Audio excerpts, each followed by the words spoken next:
আল্লাহ পাক বলেন ومنهم من يقول ربنا آتنا في الدنيا حسنة وفي الآخرة حسنة وقنا عذاب النار।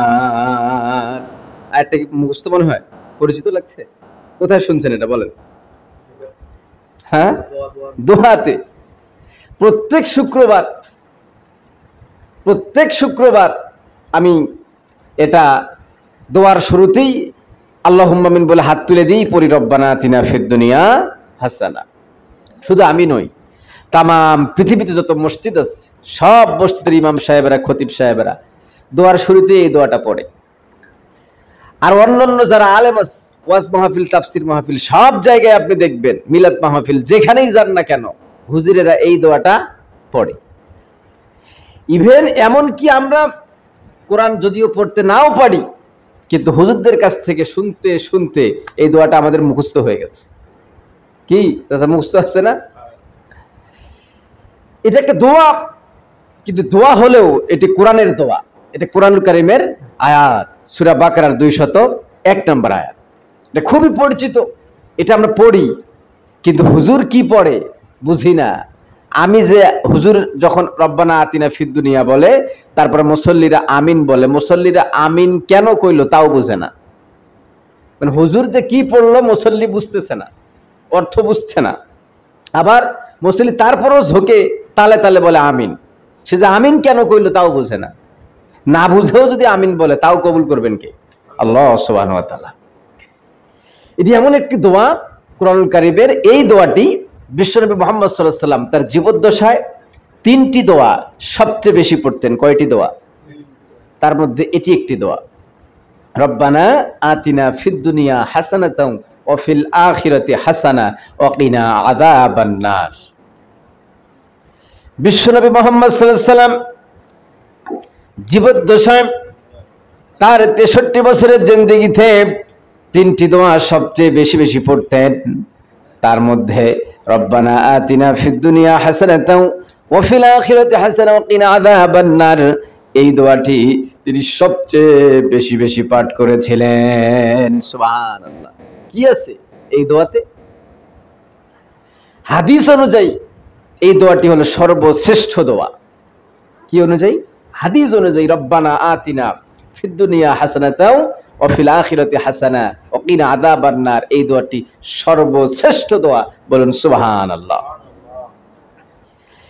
এই দোয়া আমরা অনেকেই দোয়াকে হেলায় ফেলায় কাটিয়ে দেই, কোনো গুরুত্বই দিতে চাই না। আমরা মনে করি যে দোয়া এই আর কি জিনিস, করলাম না করলাম না। প্রিয় দিনী ভাইরা, বান্দা যখন হাত তুলে দেয় আল্লাহ পাকের কাছে, কার কাছে? বান্দা যখন হাত তুলে দিয়ে চোখের পানি ছেড়ে দিয়ে ফিস ফিস করে মনের কথাগুলো মুখ দিয়ে কান্না জড়িত কণ্ঠে উচ্চারণ করে, তখন সে যেন দোয়া করে না, নিছক হাত তুলে দিয়ে কান্না করছে না, আরশে আজিম থেকে আরশে আজিমের মালিক আল্লাহ সুবহানাহু ওয়া তাআলার সাথে কথোপকথন করে, কথা বলে। বলুন আল্লাহুম্মা আমিন। আল্লাহ আমাকে মাফ করে দাও। কার কাছে চাইলাম? আল্লাহর কাছে। তাহলে বান্দার সাথে আল্লাহ পাক কথা বলে কিসের মাধ্যমে? দোয়ার মাধ্যমে। এজন্য নবী করিম সাল্লাল্লাহু আলাইহি ওয়াসাল্লাম বলেছেন, আর দুআউ মুখুল ইবাদ, দোয়া হচ্ছে ইবাদতের মগজ। মানুষ আছে, বডি আছে, মগজ নাই। মাথা আছে, খাপড়ি আছে, মগজ নাই। ও মানুষের দাম আছে? ওটা পাগল, ওটা মেন্টাল, ওটা বেঁচে থাকার কোনো সম্ভাবনা নাই। মগজ ছাড়া যেমন একটা মানুষকে মানুষ বলা যায় না, পাগল বলতে হয়, অনুরূপ ভাবে দোয়া ছাড়া ওই ইবাদতটার গুরুত্ব মর্যাদা আল্লাহ পাকের কাছে থাকে না। তাহলে আর দুআউ মুখুল ইবাদ, দোয়া কি? ইবাদতের মগজ, সার নির্যাস। শুধু তাই নয়, এই দোয়ার গুরুত্ব এত, ফজিলত এত বেশি যে বিশ্বনবী জনাবে মুহাম্মদ রাসূলুল্লাহ সাল্লাল্লাহু আলাইহি সাল্লাম বলেছেন, লাইসা শাইউন আকরামা আলাল্লাহি সুবহানাহু মিনাদ দুআ। আল্লাহ সুবহানাহু ওয়া তাআলার কাছে দোয়ার চাইতে দামি জিনিস, দোয়ার চাইতে সম্মানিত জিনিস আর কিছু নাই। সুবহানাল্লাহ। আল্লাহ দোয়ার এত গুরুত্ব দিয়েছেন, এত মর্যাদা দিয়েছেন, যখন বান্দা হাত তুলে দিয়ে আল্লাহ পাকের কাছে কোনো কিছু চায়, দোয়া করে, প্রার্থনা করে, বিশ্বনবী বলেছেন এই প্রার্থনাটা, এই দোয়াটা আল্লাহ পাকের কাছে সবচেয়ে বেশি দামি, সবচেয়ে বেশি সম্মানিত। সুবহানাল্লাহ। শুধু তাই নয়, নবীজি অন্য হাদিসে বলেন আদ-দুআউ হুয়াল ইবাদাত, দোয়াটাই হলো ইবাদত। নামাজ যেমন ইবাদত, রোজা যেমন ইবাদত, হজ যেমন ইবাদত, যাকাত যেমন ইবাদত, অন্যান্য যত ইবাদত আছে তার মধ্যে থেকে আল্লাহ পাকের কাছে হাত তুলে দিয়ে কোনো কিছু চাওয়া, দোয়া করাটাও হলো এক ধরনের ইবাদত। সুবহানাল্লাহ। আপনি দোয়া করছেন, আল্লাহ পাকের কাছে চাচ্ছেন কোনো কিছু, যতক্ষণ দোয়ায় থাকবেন এই সময়ের হিসাব কিয়ামতের দিন আপনাকে দেওয়া লাগবে না, কারণ আপনি ততক্ষণ ইবাদতে কাটিয়েছেন। সুবহানাল্লাহ। এজন্য আল্লাহ সুবহানাহু ওয়া তাআলা বলেন وقال ربكم ادعوني استجب لكم ان الذين يستكبرون عن عبادتي سيدخلون جهنم داخرين। আল্লাহ পাক বলেন وقال ربكم ادعوني استجب لكم, ও আমার বান্দা বান্দিরা, বিপদে পড়েছ, মুসিবতে পড়েছ, ঋণগ্রস্ত হয়ে পড়েছ, অসুস্থ হয়েছ, যে কোনো ধরনের বিপদে আপদে পড়ো না কেন, অকাল রব্বুকুম উদউনি আস্তাজিবু লাকুম, আমার কাছে চাও, আমার কাছে দোয়া করো, আমি আল্লাহ পাক তোমার ডাকে সাড়া দিয়ে দেব। সুবহানাল্লাহ। কোথাকার অকাল রব্বুকুম উদউনি আস্তাজিবু লাকুম, আমার কাছে চাপ, আমার কাছে প্রার্থনা কর, আমি আল্লাহ পাক তোর ডাকের সাড়া দেব।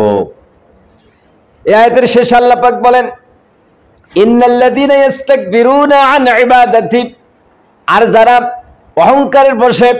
অহংকারের বশতি হয়ে যারা নাকি আমার ইবাদত থেকে মুখ ফিরিয়ে নেয়, আমাকে আমার কাছে দোয়া করা থেকে, প্রার্থনা করা থেকে নিজেকে ফিরিয়ে নেয়, আল্লাহ পাক বলেন সাইদুখুলুনা জাহান্নামা দাখিরিন, ওই সমস্ত বান্দা বান্দির, ওই সমস্ত মানুষদের স্থান হলো, ঠিকানা হলো চিরস্থায়ী জাহান্নাম। নাউজুবিল্লাহ। তাহলে দোয়া আল্লাহ পাকের কাছে চাওয়ার একটা ফজিলত, একটা গুরুত্ব আছে না নাই? আছে। স্বয়ং গুরুত্ব দিয়েছেন কে? আল্লাহ এবং তার হাবিব সারে শরীয়ত প্রণেতা, বিশ্ব নেতা মুহাম্মদ রাসূলুল্লাহ সাল্লাল্লাহু আলাইহি ওয়াসাল্লাম। শুধু তাই নয়, নবীজি বলেছেন হাদিসে কুদসি ইয়ানজিলু রাব্বুনা তাবারাকা ওয়া তাআলা কুল্লু লাইলাতিন ইলাস সামাইদ দুনিয়া হিনা ইয়াবকা সুলুসুল লাইলিল আখির, প্রত্যেক রাতের শেষ তৃতীয়াংশে আল্লাহ সুবহানাহু ওয়া তাআলা পৃথিবীর নিকটতম আসমানে নেমে আসেন, আর বান্দা বান্দীদেরকে বলতে থাকেন ইয়াকুলু মাইয়াদউনি আস্তাজিবু লাকুম, যে আমার কাছে ডাকবে, যে আমার কাছে প্রার্থনা করবে, যে আমাকে ডাকবে, আমি আল্লাহ পাক তার ডাকে সাড়া দেব। সুবহানাল্লাহ। কোথায় নেমে আসেন? পৃথিবীর আসমান কোনটা? এটা পৃথিবীর আসমানে নেমে আসে। মাইয়াসআলুনি ফাউতিয়া, আল্লাহ পাক নিজেই বলে পৃথিবীর আসমানে এসে, পৃথিবীর নিকটতম আসমানে নেমে এসে আল্লাহ সুবহানাহু ওয়া তাআলা বান্দাদেরকে ভালোবাসার সুরে ডাকে, যে আমার কাছে সাহায্য চাইবে, আমি আল্লাহ পাক তার প্রার্থনা কবুল করব। ওয়া মাইয়াস্তাগফিরুনি ফাগফির লাহ, আর যে গুনাহ করতে করতে জীবনটাকে শেষ করে ফেলেছো, আমার কাছে চাও, গুনাহ খাতার জন্য মাফ চাও, আমি আল্লাহ পাক তোমাদের এই গুনাহ খাতা মাফ করে দেব। সুবহানাল্লাহ। সুবহানাল্লাহ পড়ে। হাদিসের মান সহিহ, বুখারী মুসলিম।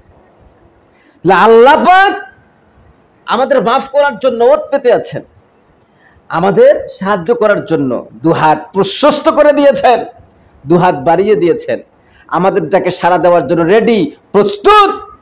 এমনকি তিনি দুনিয়ার প্রত্যেক রাতের শেষ প্রহরে দুনিয়ার নিকটতম আসমানে এসে নিজেই ডাকেন, কিন্তু আমরা কপাল পোড়া, আমরা নাক ডাকতে ডাকতে ঘুমাতে থাকি, আল্লাহর ডাকে সাড়া দেই না, আল্লাহর কাছে কোনো কিছু চাইতে পারি না। আর দিন শেষে যখন অভাব আসে, যখন ঋণগ্রস্ত হয়ে পড়ি, যখন অসুস্থ হয়ে পড়ি, তখন আল্লাহ পাককে দোষারোপ করি, আল্লাহ আর তুমি কারো দিকে তোমার চোখই পড়লো না। আমি গরিব মানুষ, খেটে খুটে খাই, 5 ওয়াক্ত নামাজ পড়ি, সব রোগ শোক বালা মুসিবত কি আমারই দেওয়া লাগবে? কই আল্লাহ, অসুস্থ হয়েছি, তোমার কাছে চাই আল্লাহ তুমি তো আমাকে সুস্থ করো না। আল্লাহ অভাবী, তোমার কাছে চাই আল্লাহ আমি তো সম্পত্তির মালিক হই না। আরে মিয়া, হই না মানে আপনি তো চানই না, আপনি তো চাইতেই পারেন না। যখন অসুস্থ হন তখন বলেন আল্লাহ আমাকে সুস্থ করে দাও, 2-1 ফোঁটা চোখের পানি ছেড়ে দিলেন, আর 2-1 ফোঁটা চোখের পানি দেখেই আল্লাহ পাক আপনাকে মাফ করে দিবেন। এমনটা কি? এমনটা কি আমাদের স্বভাব? মানুষের স্বভাব, মানুষ যখন বিপদে পড়ে তখন চায় কার কাছে? আর সুখের দিনে? এটা আমার কথা নয়, এটা মোল্লার কথা নয়, এটা হলো আল্লাহর কথা। দলিল দেখেন, আল্লাহ পাক বলেন ওয়ালাইন আযাকনাল ইনসানা মিন্না রাহমাতান সুম্মা নাযা'নাহা মিনহু ইন্নাহু লায়াউসুন কাফুর। আল্লাহ পাক বলেন আমি যখন আমার গোলামদেরকে, মানুষকে যখন আমি নিয়ামতের স্বাদ আস্বাদন করাই, শরীর সুস্থ রাখি, টাকা পয়সা দেই, সবকিছু যখন বান্দা বান্দির সবকিছু যখন ঠিকঠাক চলে, তখন তারা আমার কাছে দোয়া করে না, প্রার্থনা করে না, হাত তুলে দেয় না। আর যখন আমি নিয়ামতের স্বাদ আস্বাদন করার পরে, ধন সম্পত্তি দান করার পরে, শরীরকে সুস্থ করে দেওয়ার পরে, আমি যখন আবার তার কাছ থেকে নিয়ামত কেড়ে নেই, আমার নিয়ামতের স্বাদ যখন আমি আবার তার কাছ থেকে কেড়ে নেই, ইন্নাহু লায়াউসুন কাফুর, তখন মানুষ হতাশ হয়ে পড়ে, চোখ থেকে পানি বের করে ফেলে, মনক্ষুণ্ণ হয়ে চলে, এবং আমি আল্লাহ পাকের অকৃতজ্ঞতা প্রকাশ করতে থাকে। বিপদ এসেছে, অসুস্থ হয়েছে, আল্লাহকে গালি দিই, আল্লাহ সব রোগ আমাকে দেওয়া লাগবে, সব অসুখ আমার হওয়া লাগবে, এত ঋণ কি আমারই হওয়া লাগবে? এই দুনিয়ায় কি গরিব করে আমাকেই পাঠানোর ছিল? মানুষ কত ধনী, কত বড় লোক, কত শান শওকত জীবন যাপন করে, নেম ফেম যশ, আমার কিছুই নাই। অকৃতজ্ঞতা, মন খারাপ করতে থাকে, মসজিদে এসে নামাজ পড়তে চায় না। ওকে যদি বলা হয় নামাজে আসেন না কেন, সে বলে হুজুর নামাজে গিয়ে কি হবে, নামাজ পড়ে কে ধনী হয়েছে? এমন লোক আছে না? আছে মানে ও অসংখ্য মানুষ আছে এমন, বহু মানুষ, তারা বলে নামাজ পড়ে কে বড় লোক হয়েছে। আহা, এরা কপাল পড়া, এরা কি কপাল পড়া? চায় না, কেননা আল্লাহর কাছে চেয়েছে, পায় নাই, এজন্য মন খারাপ। নাউজুবিল্লাহি মিন যালিক। কিন্তু অপরদিকে আল্লাহ পাক বলেন ওয়ালাইন আযাকনাহু না'আমা বা'দা দাররা মাসসাতুহু লায়াকুলুন্না যাহাবাস সাইয়্যাতু আন্নী ইন্নাহু লাফারিহুন কাফুর।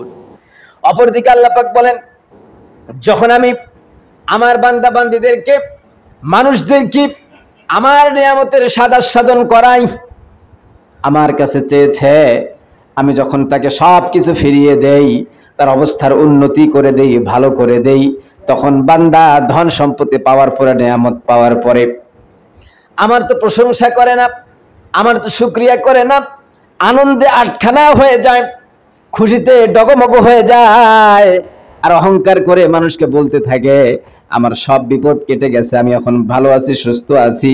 জমিনে দম্ভ ভরে চলাফেরা করে, আমার জমিনে আমার নিয়ামত খাওয়ার পরে অহংকার প্রকাশ করে। আল্লাহর কথাটা কি মিথ্যা?